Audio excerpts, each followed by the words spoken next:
everybody doing today? Yeah, having a wonderful afternoon so far? All right, so thank you very much for coming to the third event in a series of what it takes to join the hemp industries. This is the future of hemp manufacturing. So just a quick note, bathroom, if you need to find it, you can go out to the store and there's green dots on the ground and it'll take you down the stairs to the bathroom, which is over there, and then emergency exits are there and there. I feel like I'm on an airplane doing it. All right, so a quick thank you to Klingman, who is unfortunately not here, but he was my agricultural partner. He has been helping me to farm hemp and learn how to grow it and what it takes to actually be a farmer in this industry. Thank you very much to Joseph Stillman, who's in the back here doing AV and also videography. Thank you very much to Steve Halton, who is the CEO of SUNY Hemp Processing, Inc., and also for Jared Nelson, who's the assistant professor at SUNY Paltz.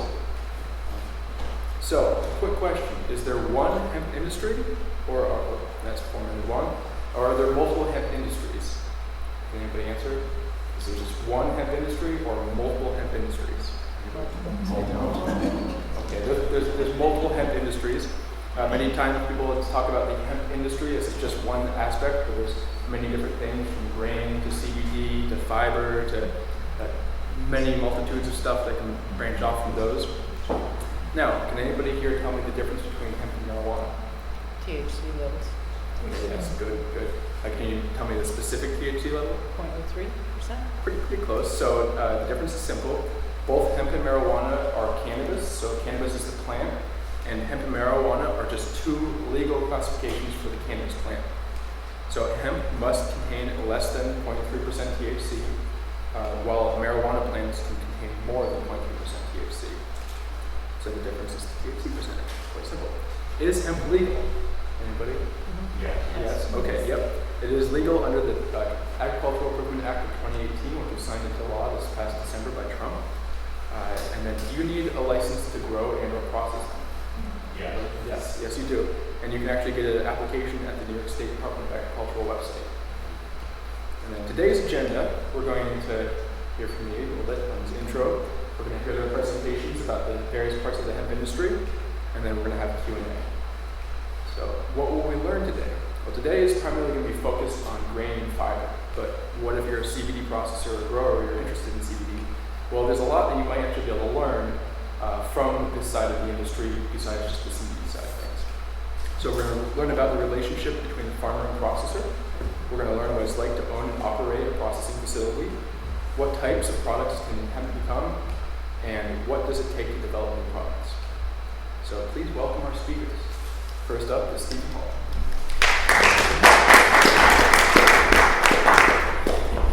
That's my favorite picture. All right, so yeah, I'm the CEO and founder of CNY Hemp Processing. I just want to give you a little bit of a background on myself. I actually grew up in Las Vegas and moved to Central New York in 2000. I grew up always wanting to be a farmer. I used to visit my family farm every summer, worked hard. I learned a lot of stuff. And when I moved here, I met my wife, started a family, and then started doing farming as a hobby, which then, fortunately, I talked to my wife and said, you know, when I either have to quit farming or quit my job, she said, whatever you decide, I support you, thank God. And so I took the plunge to quit my job to be a farmer full-time, which then led me into the hemp industry. At the time, I wanted to grow a high-grade fiber, actually. I'd probably be working even more with Jared when the time came. But when I went to get the license to grow a high-grade, textile-grade fiber, Department of Ag and Market said there weren't any processors for it. So I said, well, I might as well have the bright idea of becoming a processor. And at that time, the prices were a little different, and everyone was growing a dual purpose, so producing grain and fiber from one plant. And I wanted to find a use for that waste or the leftover, which would have been the fiber that was created from harvesting the grain. And being a farmer, and it was probably June at that time, I was already thinking about how I was going to heat my house, which I heat my house with heat pellets. So I did extensive research to create a hemp-based heat pellet. And that kind of led into getting into fiber, and I wanted to do kind of a one-stop shop. So I wound up getting into the grain end as well. And then that progressed into the CBD market, which I do not process CBD. I don't purchase CBD, but I do have services that help the CBD industry. and also the second processor in the country that deals with CBD waste. So I just wanted to let you know who I am, not just some weird guy in a nice shirt. So owning a processing facility, as a farmer, I never would have thought that I would have a manufacturing and processing facility. I got quite the education within a very short amount of time, especially with tariffs and having machines made to your specs and logistics. But the company was founded in 2017. I actually started working with hemp in 2016. I've been doing research for several years before that. And I was excited when the Farm Bill passed, but it really changed the dynamic of how the hemp industry or industries would actually work out and how my price points would go. It definitely takes a lot of education. So anyone that wants to start a processing facility, do a lot of homework, and whatever numbers you think it's going to be way more expensive. I can guarantee that one. I look at my books and I don't know where it all went. And it does take a large amount of planning, because there is that stigma that hemp is marijuana. So preparing with a lot of town boards and really having a lot of transparency in what you do, so everyone knows what you're doing and not trying to just, I think the first facility that I opened, I met with the mayor, and she was concerned that there was going to be a lot of potheads and smoke rolling out of the building all the time. Unfortunately, through education, she realized that that's not what I do. And then the market fluctuations, you might be able to see what a market price is, but it changes. I mean, by the time I'm done with this, the price is going to change. And I mean, just like any agricultural commodity, when there's a lot of product coming in, the prices are low, and then when there isn't a lot around, it's going to be high. But it's a little harder to dictate how that's going to go. Everyone's still getting their feet wet on understanding that. Interacting with farmers. So since I'm a farmer first, I can go in and talk to someone and actually understand the farm equipment that they're using. There's a lot of people that got into hemp that thought that was their golden goose. They were going to get in and they were going to grow hemp and be millionaires and retire within a couple of years. That dream is still alive. I don't want to burst anyone's bubble on that one, but there's a lot of people making rookie mistakes, and even though the crops are comparable to other crops, like nutritional needs, hemp needs similar nitrogen as corn, and the retting process with the fiber, it's similar to curing hay, but it's not quite the same. So really having a good consultant and educating someone on that is important. Another thing that I found was important was looking for the crop status reports. Actually this year it was the first time it happened to where I had someone that was contracted to grow, and they were supposed to grow grain for me so I can press it into my hemp seed oil and a couple of other products. I got a phone call July 4th that the seed was not in the ground, and they decided to switch to CBD. So it's tough when everyone sees the dollar signs in CBD. I don't really want to go on that topic too much. And then I don't know. I could probably breeze through this pretty quick, because I know Jared's anxious to let you know what's going on. Don't rush on my account, Steve. I'm going to talk for about 2 hours no matter what. Yeah, well, I'm looking forward to it, because I always learn whenever I listen to you. So products that can be made out of hemp seed oil. Everyone always claims hemp has 25,000 plus uses. It's actually, if you're innovative and have a lot of fun, we've a lot of the products that we've come up with has been little whims, but really trying to fill a void, or like the best invention is something that will solve what your everyday problem is. So and a lot of people have asked me why hemp seed oil and why into fiber. Again, hemp has 25,000 plus uses. CBD is one of them. I'd rather focus on the 24,999 other uses. So some of the things that can be made is food products. They have I know it's not from the oil, but Halton hemp hearts. There is a food grade oil. It's actually a really delicious cooking oil if you use hemp seed oil. It has a bit of a nutty flavor to it. Biofuels are becoming more popular, obviously, whether they're trying to cut the dependence on with the oil prices, and actually you can produce a similar product to the ethanol to put in your fuel. Cosmetics and soap, that's actually a huge industry with hemp seed oil. I have several soap manufacturers that purchase my oil to put in their soaps and cosmetic products. I also produce some of my own cosmetic products. Again, the automotive and agricultural products, some of the fuel additives, I've done some research with replacing high-tran fluid or hydraulic fluid that's in my farm equipment. I'll swap that out with the hemp seed oil. I kind of had that idea by baling hay, and I got a hydraulic leak, and I would hate to have horses eating hydraulic fluid, so doing the hemp seed oil has actually been a pretty good replacement on that one. And paints, paint stains, it actually penetrates the wood really well, so it's a good product for the stains, since the deep penetration and still fine-tuning the regular paint end. So how we've developed the oil products, I already touched base on that a little bit. Like I said, identify your opportunity and generate a new idea that'll fill it. My wife owns a hair salon, so we were kind of talking about different things and different products, and lo and behold, a hair oil came about, which works out perfectly. I already have someone that will sell it and promote it for me. And looking at market to doing your research as far as how that product's price point would be done is really crucial. It's tough because there is no, it's almost like you're creating a market. So it's not your typical market that you're researching. So you're competing with something that's already there, and then trying to educate and explain to people why it's better and what the differences are.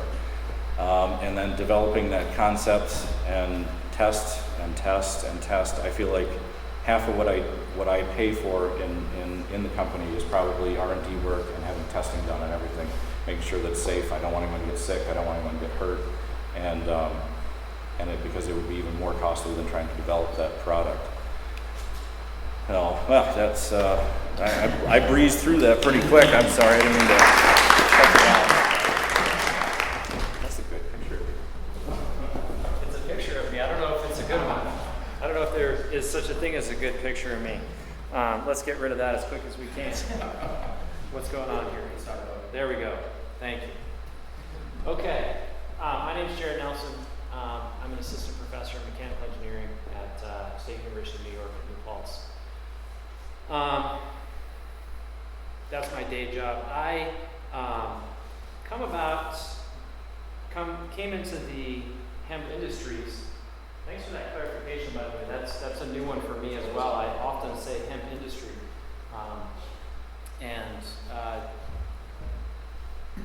I don't want to give you too much background, but I grew up in a house where I was taught to speak English properly, as my mother likes to say. And so that is a good clarification that I will try to continue on. Let's see. I came to the hemp industries by way of the natural fiber industry. I look at not just hemp in the research that I do, but I also look at flax, canaf, jute. I really got started with bamboo. I got started, and I'm also the chief science officer for a company based in Louisville, Kentucky called Sunstrand. Sunstrand is a natural fiber supplier. I got started in the natural fiber industry because the president of that company and founder, he and I did our doctorates together. So he's a dear friend of mine. I continue to give him bad advice whenever he calls. So I come in this from a composite materials background. Before I went back to school, I worked in the composite materials industry. We supplied carbon fiber epoxy, or we specialized in carbon fiber epoxy tubing for sporting goods, for automotive, for industry. We made telescoping poles, for example, for the power industry, and things like that. So I'm not coming at this from a farming background. I have a little knowledge about that, but more just enough to be dangerous. And so I'm going to talk specifically about fiber. So this is a picture right here that I want to talk about specifically. This is back in 2014. This is the first field day after the Farm Bill, which was largely facilitated by Mitch McConnell, was pushed through again in 2014. And so this enabled Kentucky to really be at the forefront. And so this is at the University of Kentucky. The gentleman standing right here is a dear friend and colleague and mentor of mine who unfortunately is no longer with us. David Williams. But what I like about this picture is you can see how tall the fiber plants are. You can see how thin the diameter of those plants are, right? The stalks are very, very thin.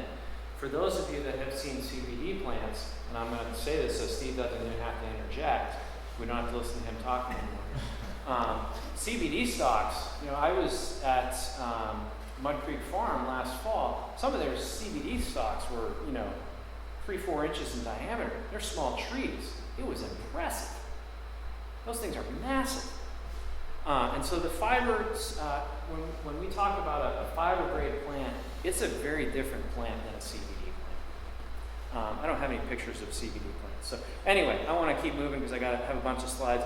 These are the questions that when Aidan asked me to come speak to kind of touch on. So I'll do my best to forget about these and tell you what I want to talk about during my talk. So hopefully I'll talk about what happens to hemp fiber after decortication. I'm going to talk a little bit about before decortication as well. What types of products can be made, we'll definitely touch on that. What does it take to develop hemp fiber products, and what does the research look like? That's the bulk of what I'm going to talk about. Because that is where the gap is, I believe, in hemp fiber and natural fibers across the board in their ubiquitous utilization. I love that word, ubiquitous, right? That's, if we can figure out how to fill this gap, we can use this stuff everywhere. 25,000 plus uses, right? Okay, so this is one of those stalks that we just saw behind David a minute ago. And so we can see there are two main components. We have the bast fibers and we have the internal hurd, which is the core of the woody part. Generally what I'm going to talk about, some of the products that I show will involve uses of hurd, but generally I'm going to talk about the bast fibers, which make up just this outer layer. So here we can see there's kind of this green epidermis, and then there's a layer of bast fiber between that epidermis, and the epidermis does have fiber in it as well, between that and the hurd. Hurd is also fiber. Okay? It is a different type. It's the cellulosic construction is different, and if I say any more about that, it's going to be wrong, so I'm going to stop right there. These are all particular uses for the bast fibers. They can be used as textiles, technical textiles, and then getting into the composites. This bottom edge, the composites, that's highlighted because that's really what I'm interested in. And in order to achieve that and to make fiber that's useful in that market, it needs to be very refined. Okay, there's a lot that needs to happen to that after it comes off the plant. Hurd can be used, and it's being used in building materials, animal bedding, and mycelium feedstock. Mycelium, there's a company called Ecovative here in New York that uses hemp hurd to grow their mycelium, which they then turn into packaging. Really neat stuff. And then the whole stalk can be broken down. It's lignocellulosic, so it can be broken down and made into paper and things like that. Any other engineers in the room? Okay, I'll kind of skip over this, but there are a couple things I want to highlight. Notice hemp is right here. This is a normalized plot where we look at stiffness and strength and everything is normalized by the density of the material. So basically we're taking into consideration the weight of the material. So considering that hemp is so much lighter than steel and aluminum, its specific properties are actually come out that it's about as strong as aluminum and some steels, but it's stiffer, again, based on the weight. Okay? So we'll come back to what this really means in a minute. I'm not saying hemp fiber is as strong as steel. Okay? It's as strong as steel if we consider it, consider the amount of material that needs. So if we have equal steel, equal weight of hemp, then compare those two strengths, they would be similar. Okay? We'll come back to that in a minute. Additional competitive performance attributes, really good for water and oil absorption, really good for acoustic and vibratory damping, makes really nice soundboard, makes for good thermal insulation, it's good for filtration, it has some good aesthetic properties, it looks good too, and I apologize, I ran out of my office yesterday, My daughter just started preschool a few weeks ago, and I was late to pick her up. It's like the third week. I didn't want to be that dad, and I left a bag of stuff I was going to bring in my office. So my apologies for that. But I do have some pictures of some of the things that I was going to show. So some of the products that we are already seeing are consumer goods. In this particular case, hemp really doesn't provide much value, okay? Other than it looks neat, and it's pretty easy to drop in. So this is a spool of 3D printing filament. 3D print, so basically it has hemp infused into the filament, and it makes it look nice once it's printed. And so we can see this is a similar material, injection molded into a coffee cup. Okay? Again, it doesn't, in this particular case, the steel insert and the barrier between the metal insert and the hemp product itself, that's what gives you the thermal insulation in this case. But it sure does look cool. And then a toothbrush.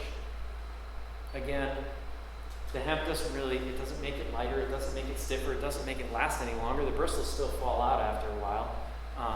But again, these things are easy drop-in uses to start to displace other materials. Okay? And let's remember that, displacing other materials as we go through here.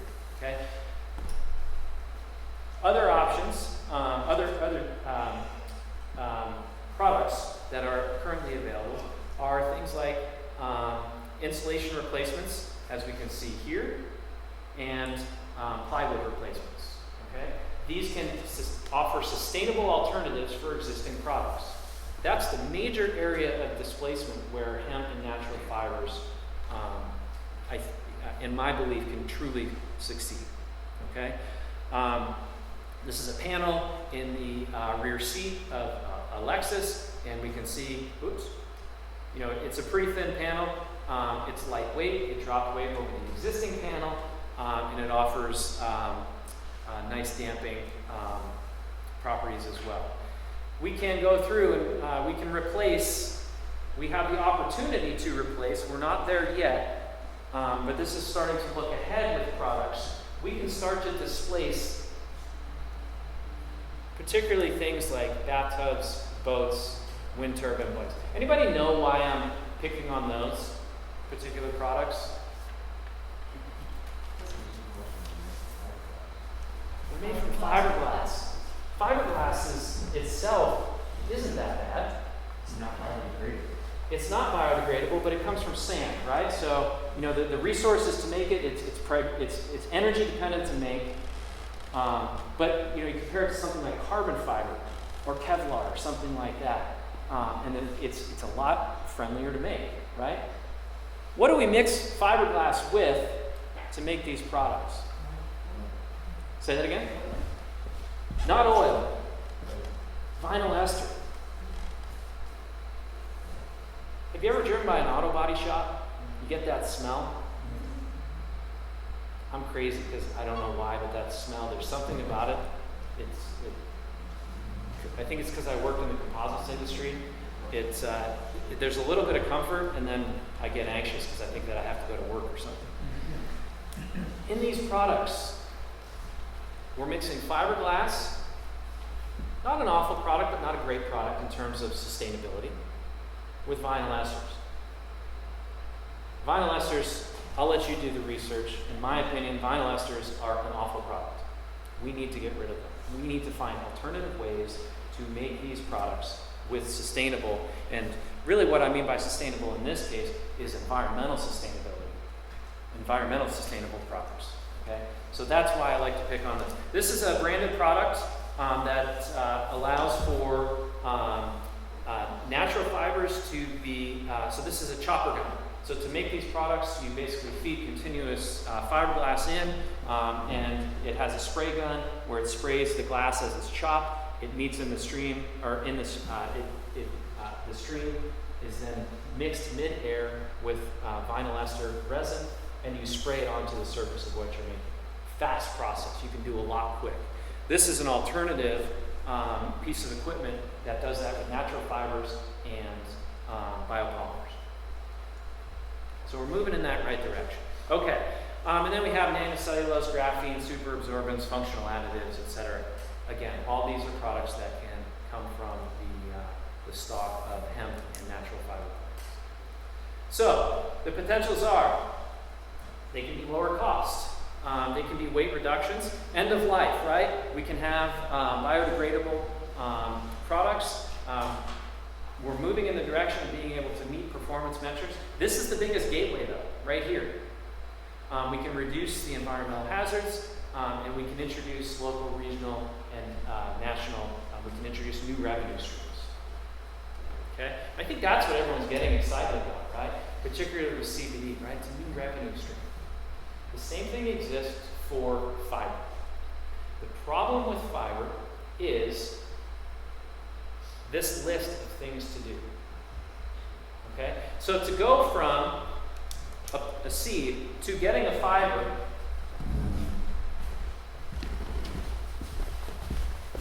that looks like this. Whoop. You guys know what this is? This is Aidan's jacket that I'm going to take. Patagonia has a number of items for sale that are made with hemp fiber. It's 100% hemp. I was going to say the outer portion is 100%. Feel this before you leave. It's impressive. To get from this to this is non-trivial. Getting from this to this in a consistent fashion, in a fashion that is economically viable, is difficult. That's the state of the hemp fiber industry right now. Okay? This bridge needs to be crossed, and we need to figure out how to do it, and people like Steve are working on that. And I'm trying to help a little bit where I can. Okay? So, check this out on your way out. So, what we do to get from that, which is right about here in the process, we plant seeds, we harvest. I am skipping a whole slew of steps in there that Steve can talk for days on. If you want to talk more about that, hire Steve. Okay? We then, after we harvest, we ret the material. There are a number of ways you can do that. The most common way is to field ret. As Steve said, it's similar to curing hay. After that, we decorticate. Decorticating, this is pretty nice decorticated material, I'm not going to lie. You end up with fiber. So this is that outer bast fiber that you can see here. And these bigger chunks right here like this is a leftover piece of the herb. So that's the decortication and separation. And notice there's a bunch of pictures in there. Okay? Within that decortication process, basically you have a bale, generally round bales. So it goes into a bale breaker. It can be willowed, scutched, degummed, carded, combed, hackled, drawn, drafted, all that to get to where it might be able to go into a yarn to be able to be used for something like that. That is a huge number of steps. When I look at this process, I come from a manufacturing background. When I look at this process, when I think of manufacturing, I think, okay, what are the variables in each step? Planting seeds to harvesting, there's more than I can count. Weather, soil condition, genetics, all sorts of stuff, right? That's going to impact the fiber. Retting. Retting is probably the single most critical factor in fiber production.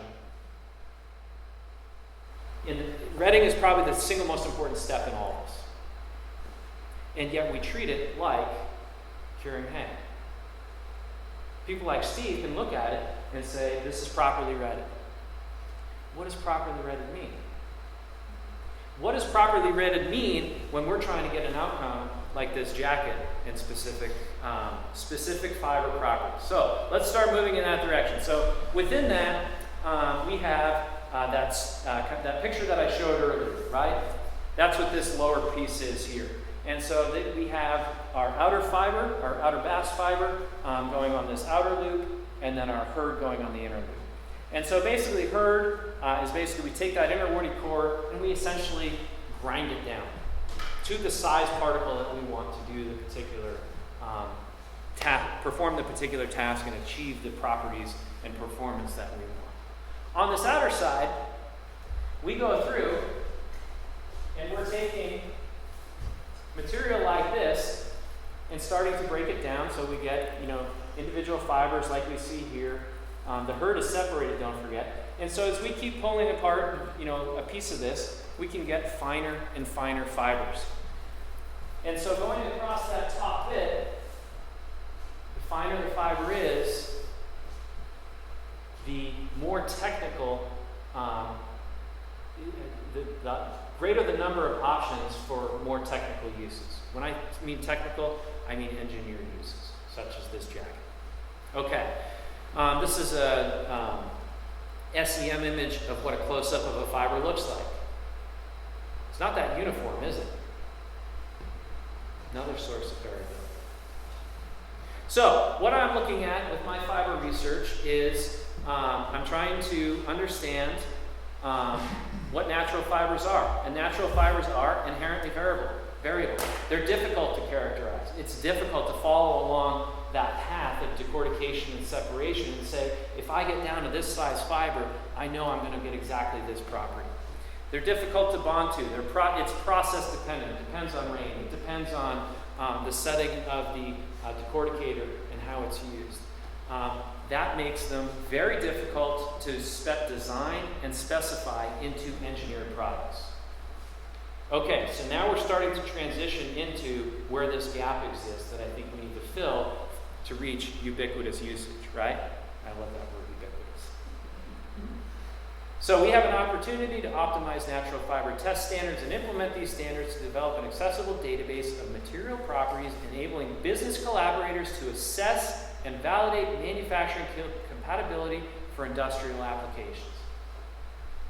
What that means is we have the opportunity, we have the ability to start to look at and say, if we process it with the decorticator set on 6 versus 8, that results in a fiber that is 10% stronger.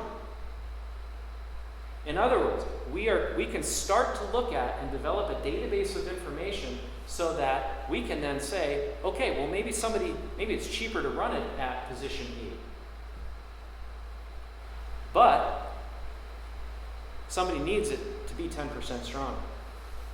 Those are two potential different revenue streams that we can sell fiber to, different uses. If we know what those different things can do, then we can apply them in industrial standards or industrial applications. Okay, so this is another image, hurd fiber, etc. I'm going to skip over that. This is getting down to that, again, we're going from, and I've kind of beaten this to death already, going from herded fiber down to highly finished products. Okay? The individual fiber itself, and this is kind of neat, and this is really what makes hemp stand out. So basically we have these outer walls, or these walls within the hemp fiber itself. And as we peel them back, they have a tendency to be oriented at a certain angle. Hemp is oriented very linearly along the length of the fiber. That's what gives hemp the strength and stiffness compared to things like flax, compared to things like canaf. Okay, that's a blessing and a curse, right? Stiffness means it's hard to get it into material that feels nice on your skin. That's one of the reasons why flax is generally used for, or flax is processed into linen. Okay, this is a picture of. I don't know where this picture came from because I have never seen fiber that looks like that. I hope to someday. This is more what I'm seeing. Okay, so what I'm doing, this is, I'll just do a quick overview here. I am interested in developing mechanical properties, and I am interested in testing materials or testing fiber that has been processed in different ways, where we know the ways that it's been processed, so that we can identify what are the characteristics associated with those methods of processing, with those methods of growing. Okay? So what I do is I measure the diameter of the fiber. I have a nice little piece of equipment that I put the fiber into. I can spin it around, and I can measure the diameter in a bunch of different places with a nice little laser.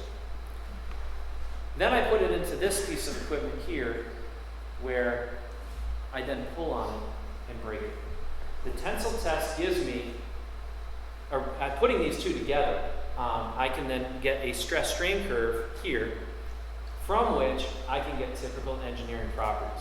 I can then compare the engineering properties from all these different variables and start to build that database and get to a point ultimately where General Motors or Lexus, like we saw, instead of having a piece in the car that is a trial basis, they want to do a structural piece or a semi-structural piece.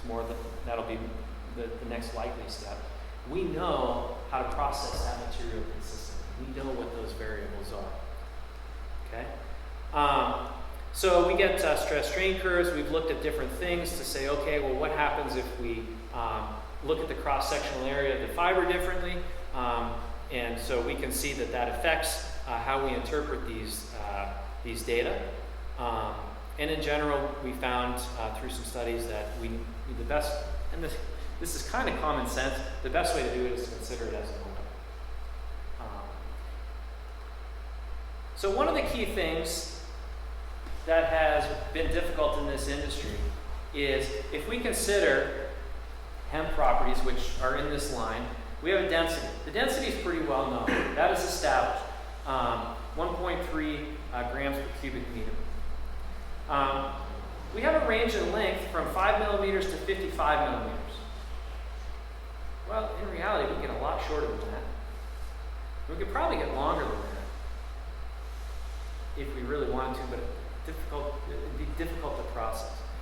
This diameter range is huge. 10 to 51 micron. That's 5 times difference in diameter, right? Fiberglass is specified. It's down to something like the 10th of micrometer, right? It is highly processed, highly known. Carbon fiber is even more precise than that. Okay. Then we can look at our properties. The elongation at break for hemp, 1.6 to 4.5%. That's how much it stretches. That is huge range. Don't worry about what these numbers mean. Look at how much they range. Tensile strength, a factor of 2. As an engineer, that bugs me. How am I supposed to go design a product and include this material in the product if I don't know if it's going to break at 580 or 1110 or somewhere in between? How do I design that product effectively? Okay? Sources of variation. When we look at the fiber, we can see that it varies in consistency. The diameter changes along the length. We can see that it frays in some cases. We can see that the processing results in some kinking in the fiber. If you come take a look at this, Steve gave it to me, so I'm happy to let you look at it, but please don't leave with it because I need to do a little testing with it. But you can come take a look. You can see all those things in this. And all of that leads to inconsistency and variation in these properties that we're talking about. We can visually see that in these images here. We can see change in diameter in this top left. We can see a kink in that top right. In the bottom left, we can see that there's this background bit is a much smaller fiber than this front bit. And in this case, we have breaking and fraying, kind of a whole bunch of things happening all at once there. So one of the things we're trying to do is identify these properties and say, okay, well, what if we look at what we think is cellulose and what we think is lignin? If we can separate those two things out, maybe what we can do is identify the variation to actually be between the amount of these two constituents. So we are using something, this is a confocal microscopy, where basically we get an image, and we can see that the lignin shows up as this bright green, and so based on this we can go through and we can determine the amount of each constituent. Jury's still out. We're still working on this. Okay? We're not sure, but I think that we're, the preliminary results indicate that we are on the right path to starting to identify a critical source of variation. Okay? So, I know I've kind of been a little all over the place. I hopefully have generated more questions in you than I've answered, because that is kind of the state of things with hemp fiber. But let's talk about some things we know. Okay? Hemp fiber is not the strongest natural fiber on the planet. It is not necessarily as strong as glass. It can be if you use it the right way. It is not necessarily compatible with all major manufacturing techniques. It is not necessarily an easy material replacement. What it is has a good strength to weight ratio. That's what we saw in that first image, right? That specific property chart that I showed. It's lightweight, low density. Can be cost competitive at an industrial scale, and it's a very versatile natural fiber. So, putting all this together, I'm working with a crew of folks. Steve and Aidan are both great influencers in what we're doing. We have formed the Bio-Industrial Materials Institute, and it's predominantly myself, Ron Busnell from Union College, and Dan Walsick from RPI.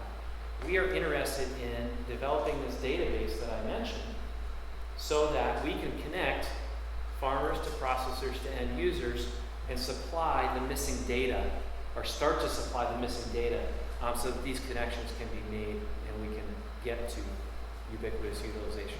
This is our strategy. I'll leave that for another day. And our goal is the realization of key advantages, which are economic success, environmental prosperity, and social advancement, which, if we have any two of these, we get a nice system, but it's unbalanced. And at the center of this Venn diagram is sustainability. That is what I think is really driving a lot of us in this work, and is a key concept that I think everyone agrees on, no matter what part of the hemp industries you come from. So, looking ahead, it's a promising sustainable alternative. The value chain is being established now. It definitely needs more work, and a lot of that is research-based.